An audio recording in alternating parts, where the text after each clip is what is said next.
Well, hello, everyone. Welcome to our Aging and Spirituality podcast, where our goal is to help you find what you really want. What is it? What is that potential within you that's just aching to come out? I'm Chris Jensen, Marky Lee Taylor. and we hope that we inspire you. That's our goal, inspire you to be all you can be. So I have something, I know you've probably heard this before, but I have a twist on it. So, why is it important to live in the present moment as you age? And you've probably heard this many times that it's important to live in the present moment. But why is it important and what does that mean? There was a quote from a John Lennon song, and I guess everyone our age knows who John Lennon is. Life is what's happening to you while you're busy doing other things. And that's kind of what we do. We're not here. Where what happened to us before, what might happen in the future, Mm. and we kind of miss what's happening.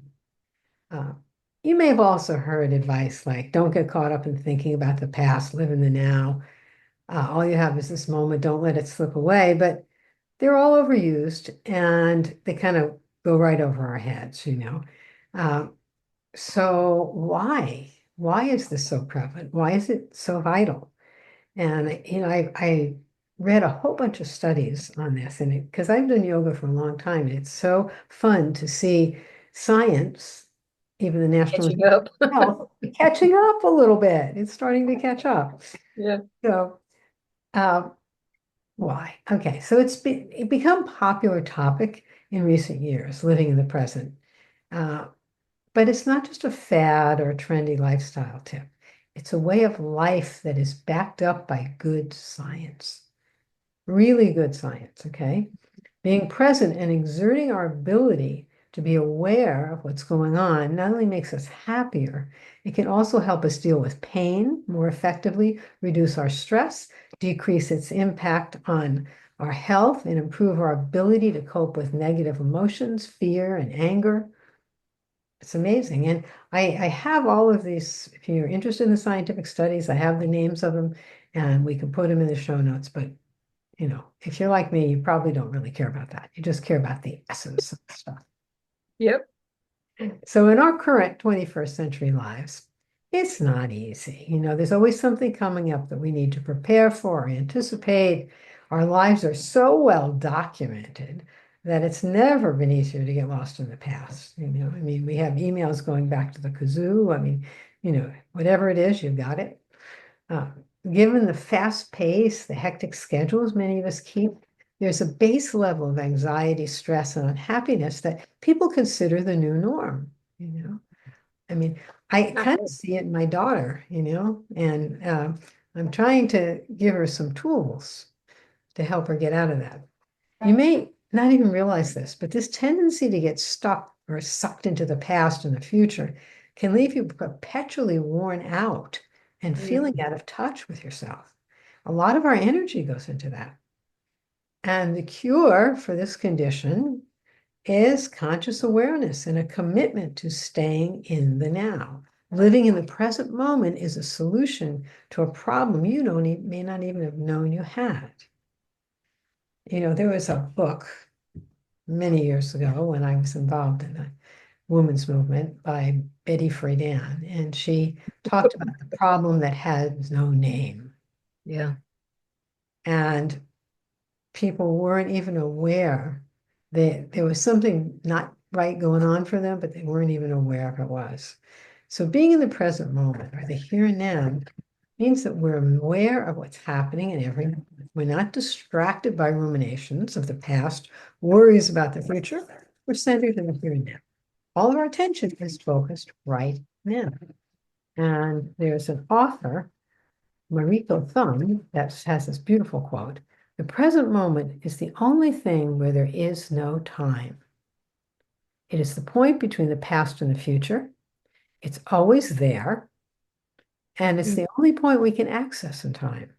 Everything that happens happens in the present moment. Everything that ever happened and will ever happen and can only happen in the present moment. It is impossible for anything to exist outside of it. I thought that's a little mind-bending. but it's worth thinking about. All we have is right now. So it's the key to being healthy and happy. It helps you fight anxiety. It helps you cut down on your worrying, your rumination, keeps you grounded and connected to yourself and everything around you. And if you're a spiritually minded person, it can help you stay connected to spirit. Yes. So why is it so difficult? Well, we're always encouraged from childhood on to think about the future or dwell on the past. Ads, reminders, notifications, messages, alerts, all so often geared toward the past or the future. I look at my 2-year-old grandson and other toddlers when we go to the park. They are in the present moment. They are not ruminating about the past or the future. Yeah. Yeah, my grandson, he loves to vacuum. Don't ask me why, but that's like an obsession with him. And we came home from the park and he wanted to vacuum. And I said, okay, you can vacuum, for a little while, but then we have to eat lunch. And then he takes his nap and so he vacuumed for a little while. And I said, okay, now, we're going to have to stop and eat lunch. And he said, why? I want to vacuum now. It just, yeah. Good thing And- she doesn't have any pets. You like vacuuming them all. yeah, right. Oh my gosh, that's funny. Wants me to take the top off the vacuum cleaner. So Oh oh, my gosh. it's pretty hilarious. So, Yeah. uh, but I as I was thinking about it later, I thought, he was in the present moment. Yeah, The future about having lunch and doing it later meant nothing to him. right. You're disturbing his wall. Right. So think about that. Think about how often you're busy doing something else, perhaps even fully engrossed in it. When you get jolted out of your flow by maybe your phone's ding, or how often a message or a notification helps you stay present or aware of the here and now. Yeah. It's very important. We more so than ever, when I started yoga, and this was many years ago, many, many years ago, and the average attention span was 11 seconds. Now it's 6. So Crazy. pretty small. Thank you, social media, Yeah, internet. right, right. Yeah. So, if you're like most people, you're probably in the present moment just about never. Our phones are incredible pieces of technology that allow us to connect and do much more efficiently than before, but we really need to take a break from them at least once in a while. Other factors that continue or to contribute to our inability to live in the now, we edit out the bad parts of our experiences, making our past seem more enjoyable than it was, or vice versa, making it seem worse than it was. We face a lot of uncertainty when we live in the present, which can cause us anxiety because we're not used to it. Our minds simply tend to wander. So we've got to fight these factors. It can be tough, but luckily we were not born to be slaves to our tendencies of our brains. It is possible to overcome our more destructive and harmful urges and make better choices. Yeah. We can make better choices. And I look at the little 2-year-old, and one of the things that we try to do with him is help him make good choices. Yeah. And we can make better choices all the time. So there's some things you can do, and I am going to share with you a very significant yoga practice a little bit later. But single tasking, let me talk about that. Multitasking is a common thanks to computers, allowing us to do many programs at once, run devices at once, different information. And well, it provides us with many advances. Um, we're not computers. We cannot multitask. Psychologists will tell you that, a lot of women say, oh, women are better at multitasking than men. Not true. I mean, men may just be really bad at doing some things, but but nobody is good at multitasking. Um, you can't, the brain can't do two things at once. One thing does not get done as well. One thing gets a piece of your attention. You can't write a report and answer an incoming email at the same time. Instead, the incoming email requires reorientation and interrupts report writing. Increased interruption due to multitasking induces stress and the effort to focus attention on the task. So this is why being in the present moment, paying attention to what you're doing and trying to be a multitasker. I used to think I was a great multitasker. Me too. Yeah. But when I look back at it, it was very clear that some things just didn't get enough attention. You know, Everything half-assed. and sometimes nothing got done well. Yeah. You know, they all got done, but none of it really well. So that's one thing, single tasking. Balancing the past, present, and the future. Where would we be if we didn't look back at our past successes and mistakes to learn from? And what if we never planned for the future? Well, in both cases, that probably wouldn't be a good thing. It's essential to a healthy life to spend some time thinking about, things we've done in the past and what we can do about it. But the thing is, we don't have focused so intently on them or obsessively like most people do. There's a difference too. Like we do a self-study thing in yoga where at the end of the day, you look back at your day and you look at everything you did. And if you did something well, you appreciate it. If you did something not so good, you kind of look at what would you rather have done instead. And you visualize that and then you let it go. You don't sit there and obsess about it and get angst about it. You make a mistake, you fix it. One of the aims of mindfulness and being in the present moment, and a key factor to living in a healthy life is to balance your thoughts of the past, present, and the future. Thinking about any of them too much has serious negative effects. We all know people who are really stuck with when they have a reduced childhood, which is an awful thing. And I do know that that's not that easy for people to get over. But sometimes they just spend their whole life with angst about the past. At some point, you have to do whatever it takes. Maybe it's therapy, whatever it is, whatever works to help you get past that, to get to where you are living now and not then. So some ways to live in the present moment. Think about the past in small doses. That makes it easier, and you're going to think about it. So think about it in small doses. Make sure you're focusing on it for a reason. I want to learn from this. I want to learn what I did or what I didn't do, what I could do better. Think about the future in small doses. Make sure you're focusing on it in a low anxiety way. Don't worry about it. Don't spend a lot of time worrying about it. Just think about it long enough to prepare for it and move on.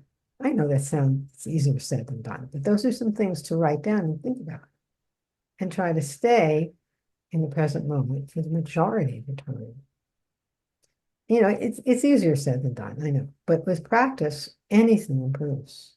For sure. When I first started meditating in yoga, my mind was all over the place. I had two sets of thoughts, but after a while, it took a while, it was pretty peaceful in there. It was a whole shift of consciousness. It's worth it. It's worth the practice.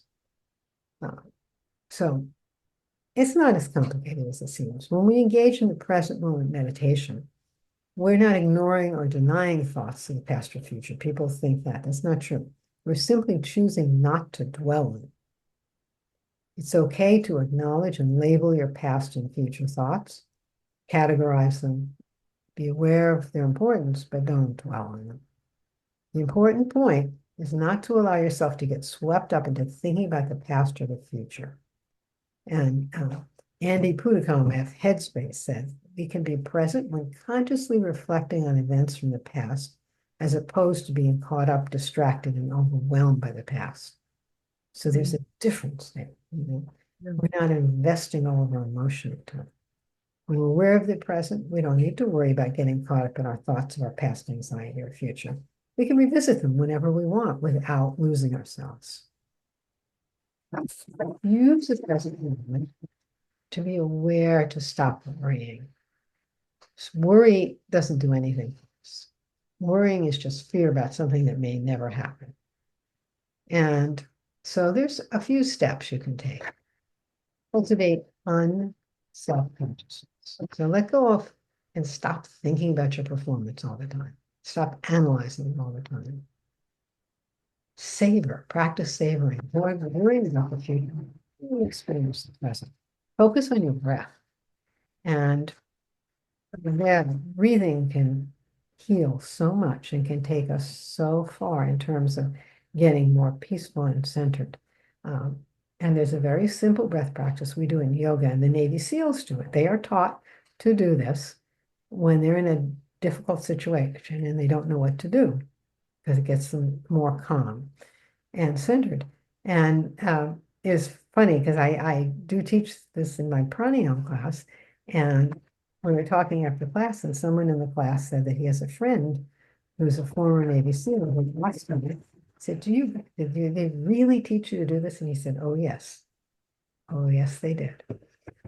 And they did it. It's called box breathing. It's very simple. You inhale for a count of 4, retain your breath for 4, and you're inhaling through the nose and exhaling through the nose. And then you exhale for 4 and hold your breath out for 4. Now, in yoga, we do it for 5. The Navy SEALs only do 4. So, but it's very, very simple thing to do. And if you did this, if you were feeling angst about past or future, if you did this maybe 4 or 5 of these breaths, you'd probably be right in the present moment. Almost always it gets you into the present moment. Or find your flow, make the most of your time by losing track. What is it that gets you into a flow where you just lose track of time? It's so enjoyable to keep going. I know for me, that's meditation, yoga practice. I love doing that. But whatever it is for you, maybe it's painting, maybe it's watching a sunset. Improve your ability to accept, move towards what's bothering you rather than denying and running away from it. And when you accept something, you're just saying, this is the way it is. And now what am I going to do about it? You're not saying, oh, this is awful and flailing against it and feeling, anger about it. You're just, okay, I accept it. In yoga, we call it contentment. This is what's happening. This is where I am right now. How can I move forward from here?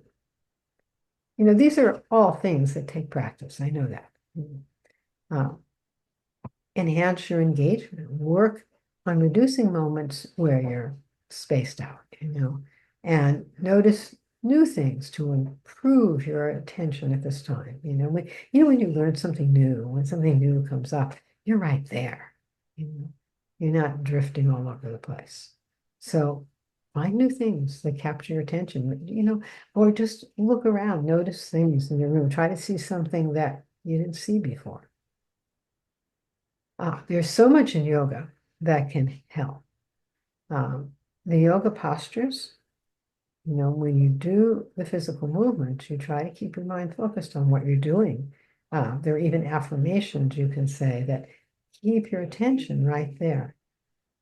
And then when you come out of the pose, you pause for a moment, you're in the present moment, and you move on to the next. So that's a very beautiful thing. And I'm going to shortly give you a yoga practice. It's called being in the now.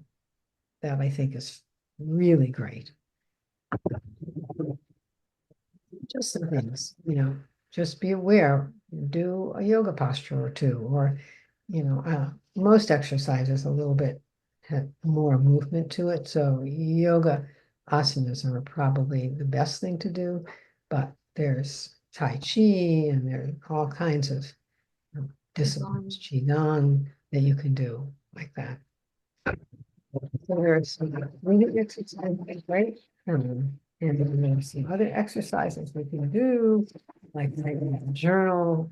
But the idea is not to just get specific things. Do a stream of consciousness. Just write in a journal and want to do a stream of consciousness see where it takes you. Visualize your models. Want to make them happen, you'll be learning. Take a nature walk. Take a nature walk. Being in nature is a great thing. It's a really great thing. Um, I love to be outdoors in nature. I don't get to do it enough, but when I'm watching my 2-year-old grandson, I like taking him to the park because it's like being out in nature. And we go to this wilderness park where it is out in nature and it's very soothing. I find it very soothing to be there. So let me tell you about the practice of being in the now. If you think of your mind like a lake and it's all churned up by thoughts of the past and the future. So we're going to do this practice together. What we're going to do, just close your eyes briefly. And as you sit there with your eyes closed, if any thoughts of the past come up, try to just let them go. Just say the past is dead. So we'll do this for about 2 minutes, and then we'll do some things for the future. But the idea is don't worry about the future. Don't just any thoughts of the past come. I'm going to look at my thing here and time us. Any thoughts of the past. And the past could be years ago, it could be 3 minutes before you got on this podcast. But the past is dead.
Now, if any thoughts of the future come up, try to shed those. Just try to let it roll off you like water rolling off a duck's back. And you can say the future hasn't happened yet, or just future. Whatever helps you, let them go.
Okay.